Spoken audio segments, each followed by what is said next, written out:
ગુજરાતમાં વિકાસની વાતો વચ્ચે વરવી વાસ્તવિકતાના દ્રશ્યો સામે આવ્યા। નસવાડીના કેવડી ગામમાં સગર્ભાને લેવા માટે પહોંચેલી 108 બિસ્માર રોડ ઉપર ફસાઈ ગઈ હતી। સરકાર એક બાજુ વિકસિત ગુજરાતના દાવાઓ કરે છે અને બીજી બાજુ છોટાઉદેપુર જિલ્લાના નસવાડી તાલુકાના કેવડી ગામ ખાતે મેણફળિયામાં સગર્ભાને લેવા પહોંચેલી 108 જ ફસાઈ ગઈ। એ પણ સરકારે બનાવેલા વર્ષો જૂના ખખડધજ રોડમાં। કાકડાવાળા આ રોડ પર 108 ચાલી ન શકી અને ઢાળ પણ ચડી ન શકી। આખરે ગ્રામજનો દ્વારા ટ્રેક્ટરથી 108 ને બાંધી સારા રસ્તા સુધી પહોંચાડવામાં આવી હતી અને સગર્ભાને દવાખાને પહોંચાડી હતી। દવાખાનામાં પહોંચેલી સગર્ભાએ બાળકને જન્મ આપ્યો, પરંતુ સવાલ એ ઉઠી રહ્યો છે કે તેનો અને તેના બાળકનો જીવ ગયો હોત તો શું થાત અને તેની જવાબદારી કોના અંતર્ગત આવત। હાલ તો મહિલાએ ગામનો રોડ સારો બને અને બીજી વાર આવું ન થાય તેવી માંગ સરકાર સમક્ષ તેની વેદના થકી કરી છે। ગામના સરપંચ દ્વારા પણ વર્ષો જૂના રોડ બનાવવા ગાંધીનગર સુધી રજૂઆત કર્યાનું જણાવ્યું છે, છતાંય કોઈ ધ્યાન અપાતું ન હોય તેવી ફરિયાદો ગ્રામજનો દ્વારા કરવામાં આવી રહી છે। મારી ડિલિવરીના ટાઈમે 108 ઉપર ચડતી નથી, એવી માંગણી કરીએ છીએ કે રોડ સારો બને અને વાહન નીચે સુધી જઈ શકે। મુખ્યમંત્રી ભૂપેન્દ્ર પટેલે ચૂંટાયેલા પ્રતિનિધિઓને ટકોર કરી છે। મેયર અને ધારાસભ્યોને ટક્કર કરતા શું કહ્યું, સાંભળી લો।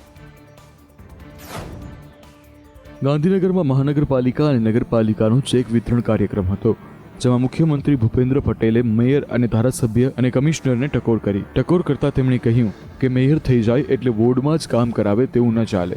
એટલું જ નહીં, ધારાસભ્યોને પણ ખખડાવ્યા હતા કે ભાઈ મારા વોર્ડમાં તો કરવું જ પડે, તમે તમારા વોર્ડમાં લઈ જાવ એવું નહીં ચાલે, એવું બધું ના હોય। હવે આપણે બધા એટલા સમજી ના શકીએ તો શું મેયર થઈ ગયા એટલે ભાઈ એમના વોર્ડમાં જ બધું કામ કરાવે એવું એ ના ચાલે। અને ધારાસભ્ય નગરપાલિકા ઉપર કે મહાનગરપાલિકા ઉપર કંટ્રોલ કરે એ ના ચાલે।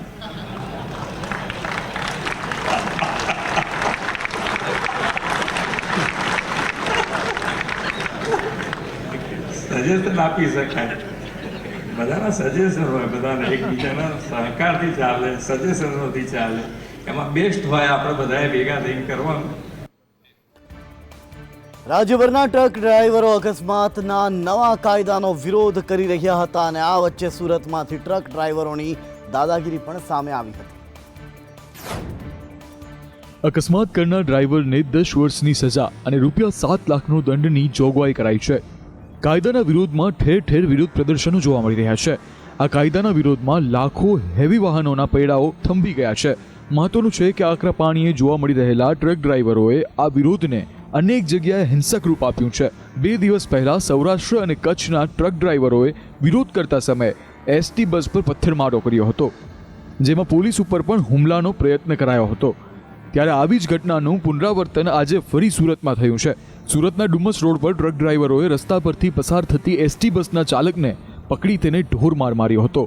આ દરમિયાન ત્યાંથી પસાર થતી પોલીસની પીસીઆર ચાલક પોલીસકર્મીએ તેમને રોકતા ક્રોધે ભરાયેલ ટ્રક ડ્રાઈવરોએ પોલીસના જવાન પર પણ જીવલેણ હુમલો કર્યો હતો। પોલીસની ગાડી કે જેની નંબર પ્લેટ GJ5GV એ ગાડીના ચાલક નિર્દોષ પોલીસકર્મી પર પણ હુમલો કરવામાં આવ્યો હતો।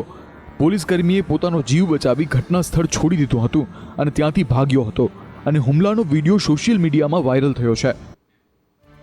રાજ્યમાં દરરોજ સવારે આંખ ખુલ્યાની સાથે જ નકલીના કૌભાંડ જોવા મળતા હોય છે, ત્યારે આજે એક નવું એલસીનું કૌભાંડ સામે આવ્યું છે, જોઈ લો। નકલી ઘી, દૂધ, પનીર, જીરું, નકલી શાળા અને નકલી સરકારી કચેરી બાદ રાજ્યમાં વધુ એક નકલી કૌભાંડ ઝડપાયું છે। રાજકોટમાંથી નકલી એલસી ઝડપાયા છે। જાતિનો દાખલો કાઢવવા માટે નકલી એલસી રજૂ કરતા વિકસિત જાતિ વિભાગના અધિકારીને શંકા જતા નકલીનો ભાંડો ફૂટ્યો અને સમગ્ર કૌભાંડ સામે આવ્યું। નાયબ નિયામક અધિકારી J.A. બારોટે પોતાની ઝીણવટભરી નજરથી આ નકલી એલસીને ઓળખી પાડ્યા અને આખા કૌભાંડનો પર્દાફાશ કર્યો હતો અને આ અધિકારી આગળ મહુવા અને દ્વારકાના એલસી રજૂ કરવામાં આવ્યા હતા। નકલીનો કારોબાર ચલાવતા વચેટિયાઓ દ્વારા ફક્ત ₹3500 વસૂલીને આ નકલી એલસી આપવામાં આવતું હતું। આ સમગ્ર મામલે પોલીસે 4 શખ્સને ઝડપીને સમગ્ર મામલાની તપાસ હાથ ધરી છે। હવે જોવાનું એ રહ્યું કે આ નકલીનો ખેલ ક્યાં સુધી ચાલશે। અમદાવાદ શહેરમાં પાણીજન્ય રોગોમાં ખૂબ જ વધારો થયો છે। ખાસ કરીને ઝાડા ઉલટી, ટાઇફોઇડ અને કમળા અને કોલેરાના કેસોમાં વધારો થયો છે। અમદાવાદ શહેરના પૂર્વ વિસ્તારમાં લાંબા અને વટવા વિસ્તારમાં કોલેરા ફરી વકર્યો છે. ચાલુ ડિસેમ્બર મહિનામાં ગત વર્ષના ઝાડા ઉલટીના કેસો સામે વધુ કેસો નોંધાયા છે. ઝાડા ઉલટીના 464 જ્યારે ટાઇફોઇડના 343 જેટલા કેસો નોંધાયા. જે વિસ્તારમાં પાણીજન્ય રોગો વધ્યા છે ત્યાં પાણીના સેમ્પલ લેવાની અને ક્લોરીનની ગોળીઓનું વિતરણ કરવામાં આવી રહ્યું છે. કોલેરાના 13 જેટલા કેસ દાખલ થયા છે તો ડેન્ગ્યુ અને મલેરિયાના કેસોમાં ઘટાડો થયો છે. જ્યારે પૂર્વ વિસ્તારમાં લાંબા અને વટવા વિસ્તારમાં કોલેરાના કેસો સામે આવ્યા છે. અમરાઈવાડી, ગોમતીપુર, રખિયાલ સહિતના વિસ્તારોમાં પણ એક કેસ નોંધાયા છે. આપને જણાવી દઈએ કે ચાલુ વર્ષ દરમિયાન 3,343 જેટલા પાણીના સેમ્પલ લેવામાં આવ્યા, જેમાં 29 સેમ્પલ અનફિટ આવ્યા છે. ભગવાન રામ લલ્લાની કઈ મૂર્તિની પૂજા થશે તેની પસંદગી કરી લેવામાં આવી છે. કેવી હશે મૂર્તિ, જોઈએ આ અહેવાલ. પ્રાણ પ્રતિષ્ઠા માટે ભગવાન શ્રી રામની મૂર્તિની પસંદગી થઈ ગઈ છે. અયોધ્યાના રામ મંદિર માટે રામલલ્લાની મૂર્તિને આખરી ઓપ આપવામાં આવી રહ્યો છે, જે કર્ણાટકના પ્રખ્યાત 37 વર્ષીય શિલ્પકાર અરુણ યોગીરાજે બનાવી છે. માહિતી કેન્દ્રીય મંત્રી પ્રહલાદ જોશી અને કર્ણાટકના પૂર્વ સીએમએ સોશિયલ મીડિયા પર આપી છે. ભગવાન રામની સાથે સીતા માતા, લક્ષ્મણ અને હનુમાનજીની મૂર્તિ બનાવાઈ છે. રામલલ્લાની કુલ 3 મૂર્તિમાંથી એકની પસંદગી કરવામાં આવી છે, જે મંદિરના ગર્ભગૃહમાં રાખવામાં આવશે. બાકીની 2 મૂર્તિને પણ મંદિરમાં જ રાખવામાં આવશે.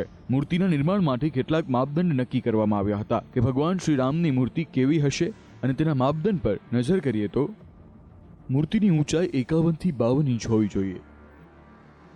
શ્રી રામની ભુજાઓ ઘૂંટણ સુધી લાંબી હોવી જોઈએ. મસ્તક સુંદર, આંખો મોટી અને લલાટ ભવ્ય હોવું જોઈએ. કલમદલ પર ઉભેલી મુદ્રામાં મૂર્તિ હોવી જોઈએ. હાથમાં તીર અને ધનુષ હોય તેવી મુદ્રા હોવી જોઈએ.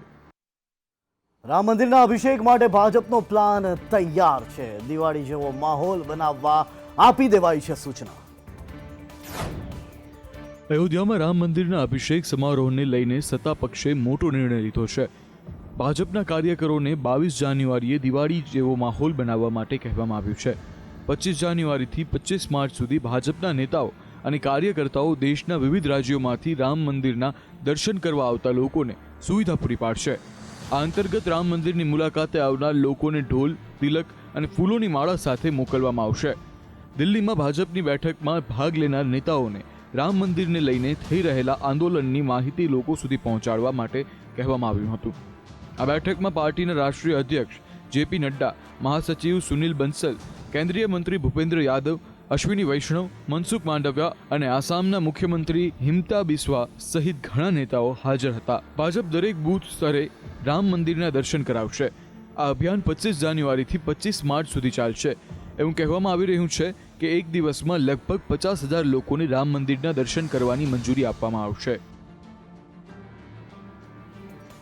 કરોડોની આસ્થાનું સ્થાન અયોધ્યા, જ્યાં રામલલ્લાનું ભવ્ય મંદિર તૈયાર થઈ રહ્યું છે. કેવું હશે આ મંદિર, આવો જોઈએ. આગામી 22 જાન્યુઆરીના અયોધ્યા ખાતે રામ મંદિરની પ્રાણ પ્રતિષ્ઠા યોજાશે. કરોડો લોકોની આસ્થાનું કેન્દ્ર રામલલ્લાનું ભવ્ય મંદિર બની તૈયાર છે. 70.5 એકરમાં ફેલાયેલા વિશાળ રામ મંદિરમાં કુલ 44 દરવાજા હશે, જે 14 દરવાજા સોનાથી જડેલા છે. આ 44 દરવાજા પૈકી માત્ર એક જ દરવાજાથી લોકોને પ્રવેશ આપવામાં આવશે. ભક્તોની સુવિધાને ધ્યાનમાં રાખીને કામગીરી કરવામાં આવી રહી છે. સ્ટોરના 4 દરવાજા છે, જેને વાર્નિશ કરીને આકર્ષક બનાવવામાં આવ્યા છે. મંદિરના ગ્રાઉન્ડ ફ્લોરના દરવાજા લાકડાના બનેલા છે, જેને હૈદરાબાદની એક કંપનીએ તૈયાર કર્યા છે. રામ મંદિર સુધી પહોંચવા માટે 3 રસ્તાઓ બનાવવામાં આવી રહ્યા છે, જે રામ જન્મભૂમિ પથ, ભક્તિપથ અને રામપથના નામથી ઓળખાય છે. રામ મંદિર જવા માટે શ્રદ્ધાળુઓએ સુગ્રીવ કિલ્લા સુધી આવવું પડશે. ભક્તોને બિરલા ધર્મશાળાની સામે તૈયાર કરવામાં આવેલા ગેટ દ્વારા સુગ્રીવ કિલ્લામાં પ્રવેશ મળશે. રામ મંદિરમાં દર્શનાર્થીઓની ભીડ બેકાબૂ ના બને તેની પણ ખાસ વ્યવસ્થા કરવામાં આવી છે. એન્ટ્રી અને એક્ઝિટ જુદા જુદા રસ્તેથી રાખવામાં આવ્યા છે. ઈડી તરફથી 7 નોટિસો મળ્યા બાદ સરકારને બચાવવાનો પ્રયાસ કરવા આવતીકાલે વિધાનસભા પક્ષની બેઠક બોલાવવામાં આવી છે. જ્યારે ઝારખંડમાં પતિ, પત્ની અને ખુરશી જેવા સંજોગો જોવા મળી શકે છે. ઝારખંડ સરકાર પર ફરી એકવાર સંકટના વાદળો ઘેરાઈ રહ્યા છે. સીએમ હેમંત સોરેન જમીન કૌભાંડ અને ગેરકાયદે માઇનિંગના આરોપમાં ફસાયેલા જણાય છે. 3 જાન્યુઆરીએ સોરેન મહાગઠબંધનના ધારાસભ્ય દળની બેઠક બોલાવી છે. ચર્ચા છે કે આ બેઠકમાં તેમની પત્ની કલ્પના સોરેનનું નામ સીએમ માટે આગળ કરવામાં આવી શકે છે. હેમંત સોરેન પણ આ મામલે કાયદાકીય સલાહ લઈ રહ્યા છે. હેમંત સોરેને મંગળવારે એડવોકેટ જનરલ રાજીવ રંજનને મળ્યા હતા. વરિષ્ઠ અધિકારીઓની એક બેઠક પણ યોજી હતી, જેમાં મુખ્યમંત્રીના સચિવ વિનય ચૌબે પણ હાજર રહ્યા હતા. બીજી તરફ ઈડીના 7 સમન્સ બાદ મુખ્યમંત્રી પૂછપરછ માટે તૈયાર ન હતા. એવું માનવામાં આવી રહ્યું છે કે ઈડી મોટી કાર્યવાહીના મૂડમાં છે. આ દરમિયાન રાજભવનમાં સીલબંધ પરબીડિયાની ચર્ચા ફરી એકવાર તેજ બની છે. જો રાજભવનમાં પરબીડિયું ખોલવામાં આવે છે અને હેમંત સોરેન તેમનું સભ્યપદ ગુમાવે છે તો ઝારખંડ સરકાર જોખમમાં આવશે. એ જ રીતે જો ઈડી હેમંત સોરેનની ધરપકડ કરવાનો નિર્ણય લેશે તો પણ મહાગઠબંધન સરકાર મુશ્કેલમાં મુકાઈ જશે. ગોવાના ડેલ્ટા ક્લબમાં ઇન્કમ ટેક્સની રેડ પડી અને આ દરમિયાન મહેસાણા કનેક્શન સામે આવ્યું છે. ગોવાના ડેલ્ટા ક્લબમાં ઇન્કમ ટેક્સની પડેલી રેડ દરમિયાન મહેસાણાનું કનેક્શન સામે આવ્યું છે. મહેસાણા કનેક્શન ખુલતા ક્લબના માલિક કમલેશ સોમાભાઈ પટેલના ત્યાં દરોડા પાડવામાં આવ્યા હતા. શોભાસણ રોડ પર આવેલા ઓફિસ, જોના પાર્ક સોસાયટીમાં આવેલ મકાન અને જીઆઈડીસી 191 નંબરના પ્લોટ પર બેંગ્લોરની ટીમ દ્વારા સર્ચ ઓપરેશન હાથ ધરવામાં આવ્યું હતું.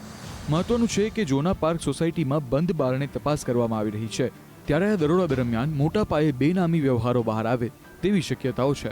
ગોવાના નાઇટ ક્લબ ખાતે જે રેડ કરવામાં આવી છે, જેમાં બેનામી સંપત્તિ મળી રહી છે, તેમાં કમલેશભાઈ મહેસાણાનું કનેક્શન પણ ખુલ્યું છે. કમલેશભાઈ સુંદરભાઈ પટેલ જે છે તેમના જે ફેક્ટરી જે છે તેના ઉપર પણ સર્ચ ઓપરેશન હાથ ધરવામાં આવ્યું છે. તેમની એક જે મકાન છે તેમનું જે જોના પાર્ક સોસાયટીમાં આવેલું છે ત્યાં પણ ઇન્કમ ટેક્સ જે છે તે અત્યારે હાલમાં સર્ચ ઓપરેશન હાથ ધરાઈ રહ્યું છે. વહેલી સવારથી જ જે પ્રકારે સર્ચ ઓપરેશન હાથ ધરવામાં આવ્યું છે ત્યારે પોલીસ જે છે તે અત્યારે હાલમાં એની અંદર જે સર્ચ ઓપરેશન જે છે તે કરી રહી છે. પોલીસનો બંદોબસ્ત જે છે પણ અહીંયા ગોઠવવામાં આવી રહ્યો છે.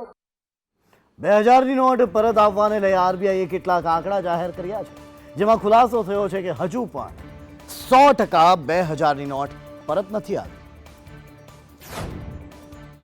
2016માં નોટબંધી બાદ 2000ની નોટો માર્કેટમાં આવી હતી.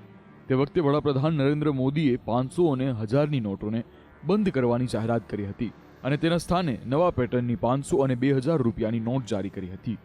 જો કે આરબીઆઈએ રૂપિયા 2000ની નોટો વર્ષ 2018-19 થી છાપવાની બંધ કરી દીધી છે, જ્યારે 2021-22માં રૂપિયા 2000ની નોટો પરત ખેંચવાની જાહેરાત કરી દીધી હતી.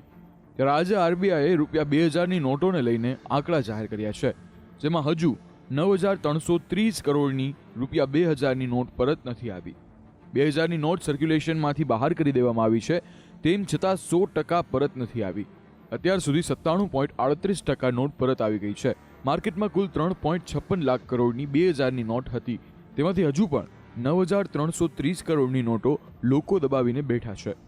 7 ઓક્ટોબર સુધી નોટ પરત આપવાની કે બદલાવાની મર્યાદા હતી, તેમ છતાં પરત નથી આવી. હાલ પણ રિઝર્વ બેંકમાં 2000ની નોટ જમા કરાવી શકાય છે. જમ્મુ કાશ્મીરમાંથી આતંકીઓ સરહદ પાર જઈ હથિયાર ચલાવવાની ટ્રેનિંગ લઈ રહ્યા છે. જુઓ આ રિપોર્ટ.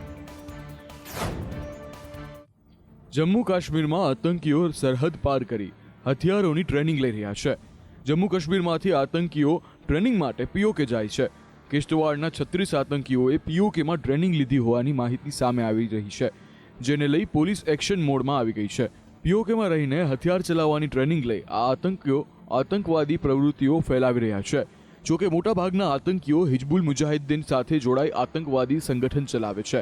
હાલ તો તમામ આતંકવાદીઓને જમ્મુ કાશ્મીર પોલીસે ભાગેડુ જાહેર કર્યા છે.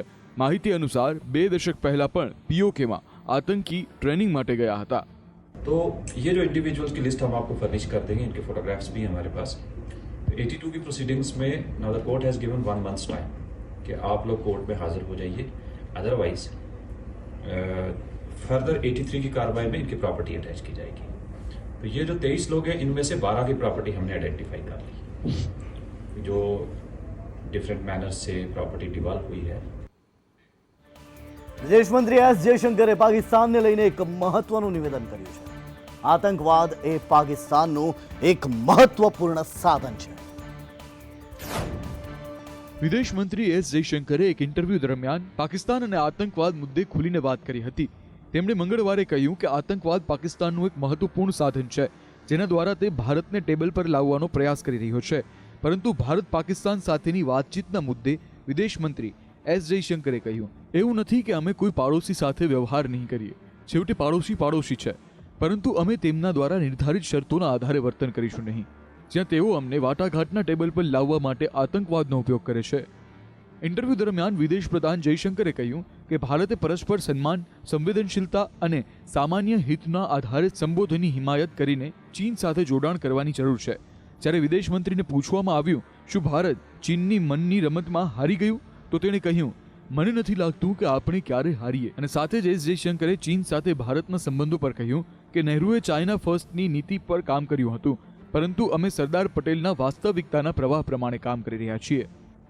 ઉનાના અહેમપુર માંડવી ચેકપોસ્ટ પર એસીબી દ્વારા દરોડા પાડવામાં આવ્યા. અધિકારીઓ સહિત 5 જેટલા પોલીસ કર્મચારીઓ એસીબીની રડારમાં હોવાની ચર્ચા પણ છે.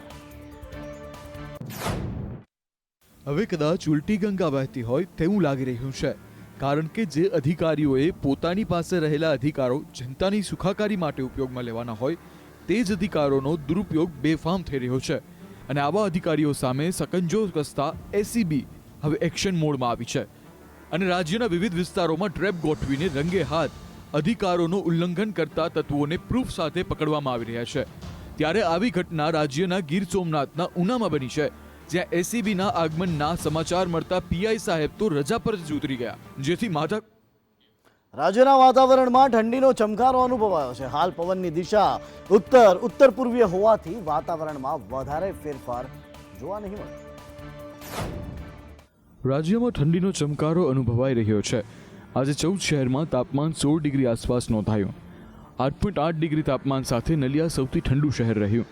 અન્ય શહેરની વાત કરીએ કે ક્યાં કેટલું તાપમાન નોંધાયું, તો અમદાવાદમાં તાપમાન 16.2 ડિગ્રી, ગાંધીનગરમાં 13.5 ડિગ્રી, ભુજમાં 12.5 ડિગ્રી, કંડલામાં 13.7 ડિગ્રી તાપમાન, અમરેલીમાં 12.9 ડિગ્રી તાપમાન, પોરબંદરમાં 13.7 ડિગ્રી અને રાજકોટમાં 12.6 ડિગ્રી, તો સુરેન્દ્રનગરમાં 14.2 ડિગ્રી અને મહુવામાં 14.16 ડિગ્રી, જ્યારે કેશોદમાં 13.5 ડિગ્રી તાપમાન નોંધાયું છે. બીજી ફ્રાન્સમાં કબૂતરબાજી મુદ્દે સીઆઈડી ક્રાઇમની તપાસમાં 66 જેટલા મુસાફરોના નામ સામે આવ્યા. ફ્રાન્સના એરપોર્ટ પરથી પરત આવેલા ગુજરાતી લોકોનો મામલો સીઆઈડી ક્રાઇમની તપાસમાં 66 જેટલા મુસાફરોના નામ સામે આવ્યા છે. મહેસાણા, ગાંધીનગર, આણંદ અને અમદાવાદના મુસાફરોની પૂછપરછ કરાઈ છે, જેમાં મુસાફરોએ ધોરણ 8 થી 12 સુધીનો અભ્યાસ કર્યો હોવાનું સામે આવ્યું છે. રૂપિયા 60 થી 80 લાખ આપી લોકલ એજન્ટ મારફતે અમદાવાદથી દુબઈ અને દુબઈથી નિકારાગુઆ અને નિકારાગુઆથી અમેરિકા જવાના હતા. મહત્વનું છે કે અમેરિકા જતા મુસાફરોને એજન્ટો $1,000 થી $3,000 આપ્યા હોવાનો પણ તપાસમાં ખુલાસો થયો છે.